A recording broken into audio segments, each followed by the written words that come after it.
नमस्कार प्रेक्षकांनो, ठरलं तर मग या मालिकेच्या येणाऱ्या भागांमध्ये आपण बघणार आहोत की आता अर्जुन आणि सायली दोघेही भांडत असतात. तेव्हा मात्र आता कल्पना म्हणते की तुम्ही भांडू नका रे, चल अर्जुन नाश्ता करून घे. इतक्यात मात्र आता प्रताप म्हणतो, अरे या दोघांची भांडणं म्हणजे कसं आहे, तुझं माझं जमाना आणि तुझ्या वाचून कर्मेना असं झालं आहे यांचं. आणि त्यानंतर मात्र आता पुढे दोघांचं भांडण अगदी टी व्हीतल्या उंदरामांजरासारखं आहे असं बोललं जातं. इतक्यातच आता घर छान वाटतं आहे. 3 दिवस झाले तुम्ही लग्नाला गेले होते तर घर अगदी शांत शांत झालं. तेव्हा अर्जुन म्हणतो, हो पण आता तिथे मात्र एक पुरावा पण भेटलेला आहे, त्याबद्दलच आम्ही सिनियरशी बोलायला चाललो आहे. इतक्यात मात्र आता अर्जुन सायलीकडे बघत म्हणतो, लक्षात आहे ना बायको. तेव्हा मात्र सायली म्हणते, हो आपल्यामध्ये विसरभोळं कोण आहे. तर तेव्हा मात्र आता सायली अर्जुनसाठी कॉफी घेऊन येते आणि त्याचबद्दल त्यांची चर्चा सुरू असते. इकडे मात्र आता अस्मिताला काहीच खाल्लं जात नाही हे मात्र सायलीच्या लक्षात येतं. सायली म्हणू लागते की अस्मिताताई तुम्ही काहीच खात नाही आहे, तुमच्यासाठी काही वेगळं बनवून आणू का.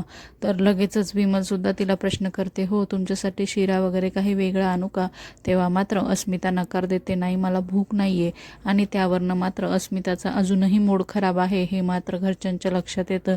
इतक्यात आता दरवाजातनं प्रिया आतमध्ये येते. प्रियाला बघताच आता कल्पना तिच्याकडे रागाने बघत असते, परंतु प्रियाचं लक्ष आता अचानक तिच्याकडे जातं. त्यामुळे प्रिया पुन्हा एकदा थांबते आणि हळूहळू आपल्या रूमच्या दिशेने जाऊ लागते. तेवढ्यात मात्र कल्पना म्हणते, अशी चालली आहे रूममध्ये जसं काही तिथे काही केलंच नाही.